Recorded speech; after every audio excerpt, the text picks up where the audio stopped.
Yep. This is 99, that's when PAG started doing the wet-dry mapping. And Julia mentioned that was done in the mid-'80s by Errol Montgomery.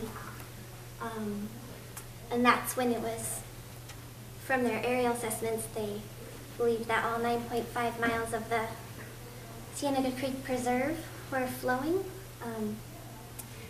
And around 2000, because let's see, several years earlier, PAG started doing monthly monitoring of the groundwater and surface flow volume. So with that monthly data, you can tell month-to-month drought levels and compare September to any year prior. So it gives you a real detailed drought data set. And around 2000 is when we call the current drought starting. Severe impacts were detected on Cienega Creek.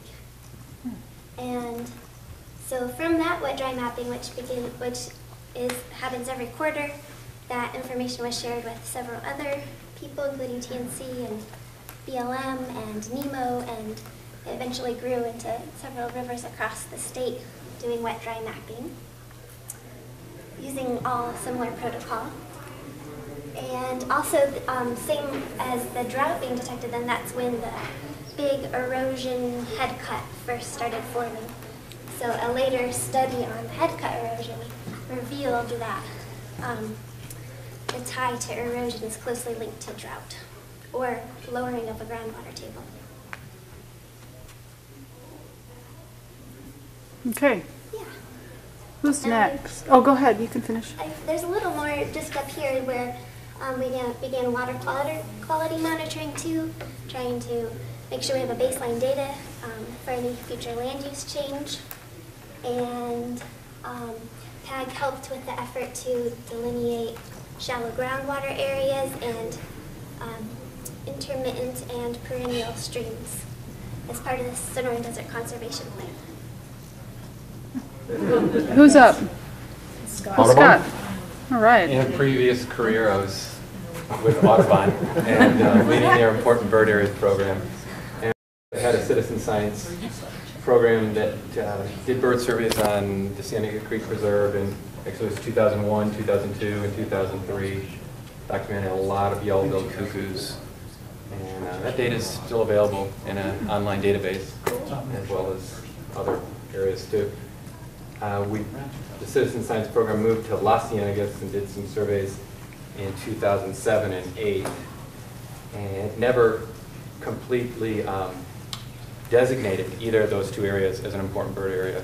Other priorities rose to the top of the list, but the data is still there. The Audubon Research Ranch was designated as an important bird area in around 2007. So Audubon has had a history through the 2000s of monitoring birds in the watershed.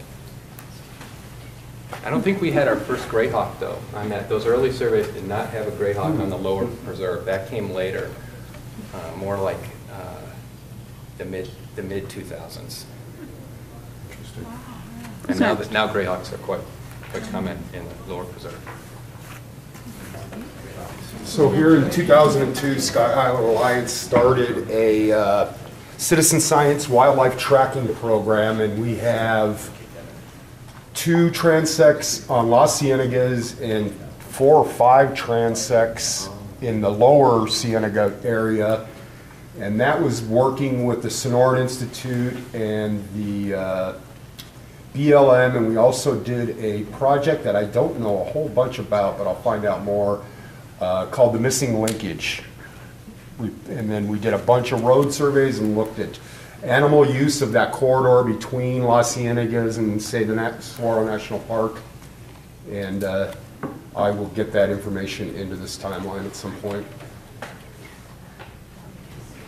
Okay, so what Trevor was referring to was in 2003, the Las Cienegas RMP was completed, but in the designation of Las Cienegas in 2000, there was an area identified in that was basically the Cienega corridor that was not included in that NCA designation, but Congress was very interested in studying ways it could be protected.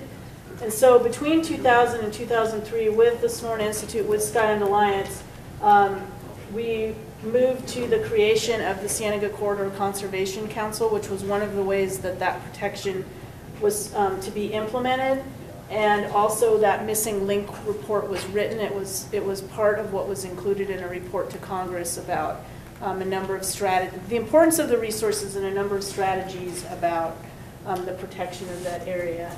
So the sort of SVPP development of the plan completed in 2003, Sheila is actually the person in July of 2003 that signed the plan. So we come full circle. Sheila.